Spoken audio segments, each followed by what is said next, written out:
All right, so what if Hanami turned good? Now, I know what you're thinking. A cursed spirit can't possibly be a good guy. I mean, they're made out of cursed energy, which is literally just human negativity all put into one big pile and forming life. Well, we know that that's not quite true. We do know that there are cursed spirits willing to work with people. Just look at Rika, for example. Now, granted, she is a vengeful cursed spirit, so she was a human prior to that, but she does work with Yuta. And then we know Shikigami, which aren't cursed spirits, but they are spirit adjacent, work with humans. So we do have plenty of examples of spirits or spirit-like creatures working with humans. So what would happen if Hanami became a spirit like that?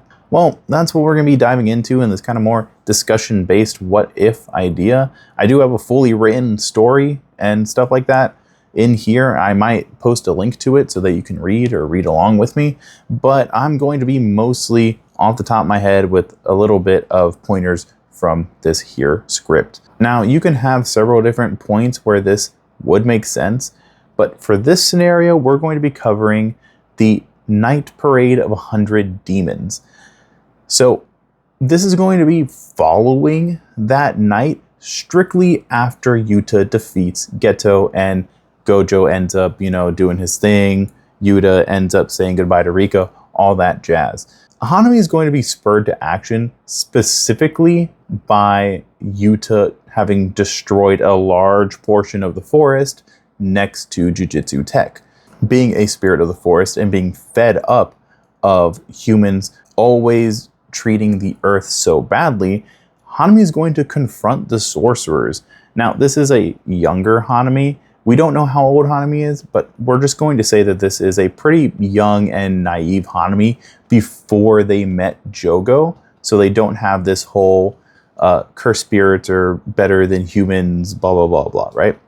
In this scenario, Hanami is going to go up, and instead of strictly battling, because we know Hanami isn't a very battle-hungry spirit at this point, that they aren't going to fight with fisticuffs. Instead, they're going to fight with a lecture on how humans are always treating the earth so badly and how Yuta should have been more careful when, firing that big old beam at this forest. Gojo would instantly want to exercise Hanami. However, I think at this point, Yuta is exhausted. Gojo just finished off his friend, and all this war that was caused between cursed spirits and humans, he's just sick of bloodshed. And he sees an opportunity here. He, too, might wonder what the possibility could be. And so he brings up an idea. If the sorcerers reforest that area and help keep the forest around Jujutsu Tech clean, would Hanami be willing to work with them? Hanami at first rejects this idea, thinking that it's impossible humans could possibly change their ways and start treating the world better. But that's when Gojo pulls out his cell phone and shows Hanami that there are hundreds and hundreds of organizations dedicated to protecting not only just the earth, trees and stuff like that, but also, whales, dolphins, all that kind of stuff, all these conservationist efforts that are going on to help nature in general. This makes Hanami a bit curious, and while they still don't like the idea of working with humans, because let's be honest, being a curse, they probably don't like humans, they agree to test out this working together with the sorcerers. So instead of joining Jogo and becoming part of Mahito's group later on, Hanami becomes the guardian of Jujutsu Tech's forest. They exercise weaker curses in the area and slowly begin interacting with students like Panda and Inumaki, who are both interested in the conservationist efforts being headed by Hanami. Gojo keeps an eye on the curse, both suspicious and intrigued, while keeping Hanami's presence a secret from the higher-ups. Of course, though, nothing stays secret in Jujutsu society for long.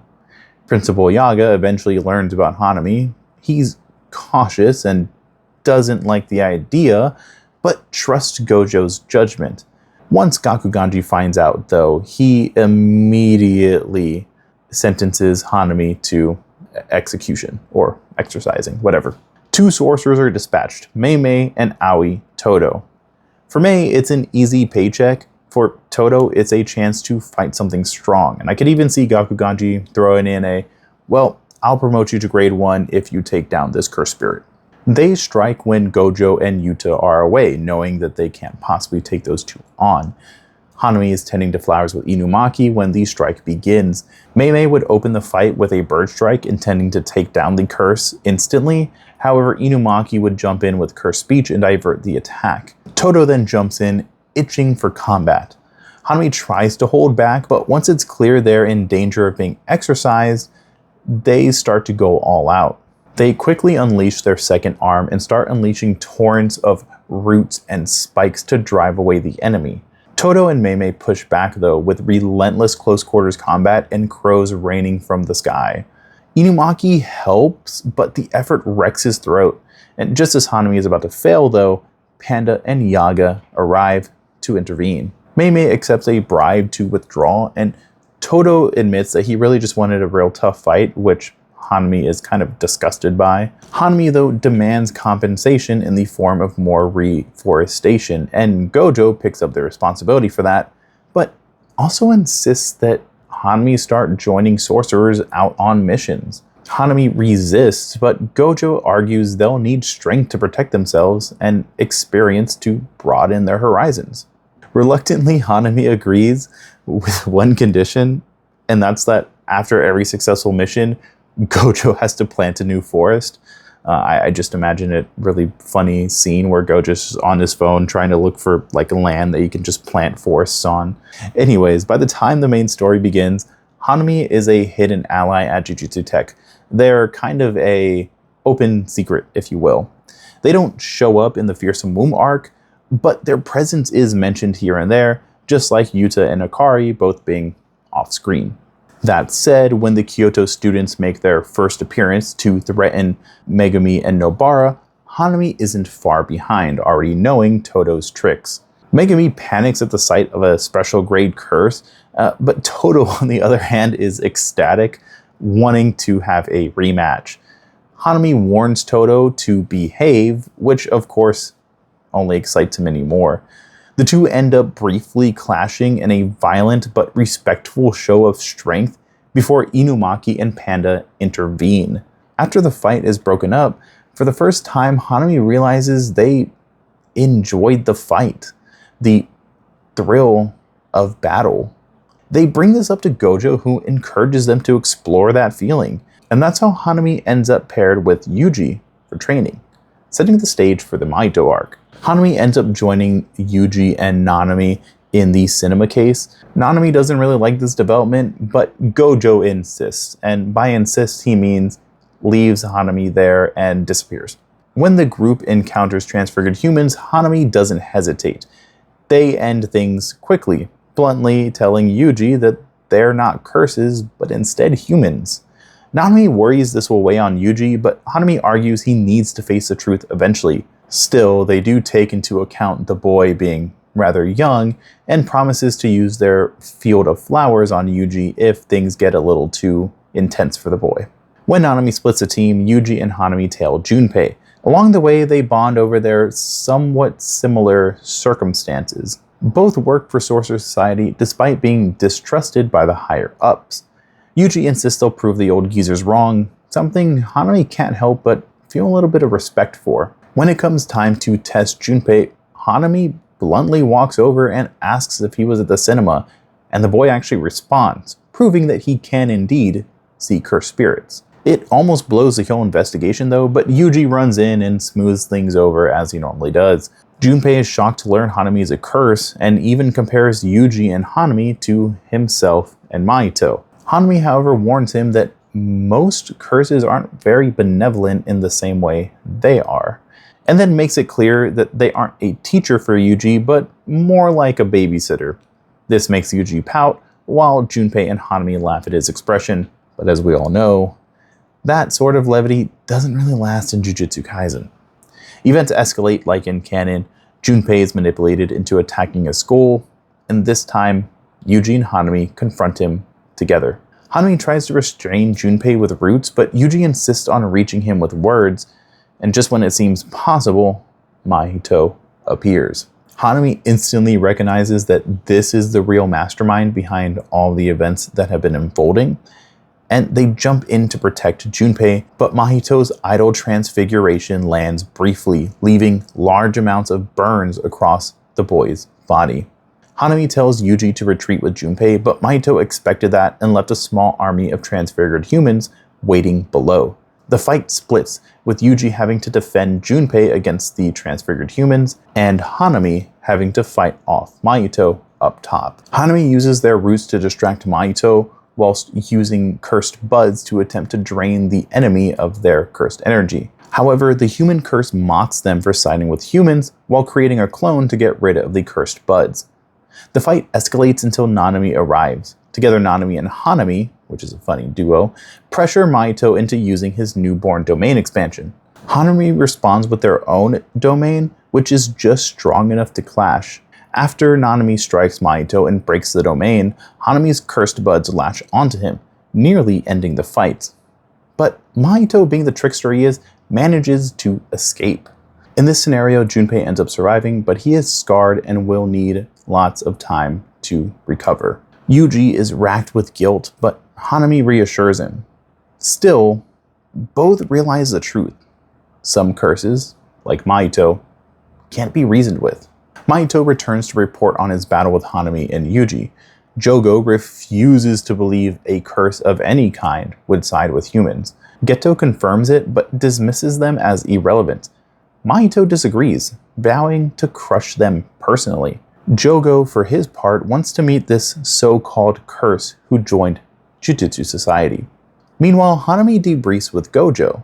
They describe how Mahito's power evolved during the fight, and Gojo points out that Hanami may be capable of similar growth given the right mindset.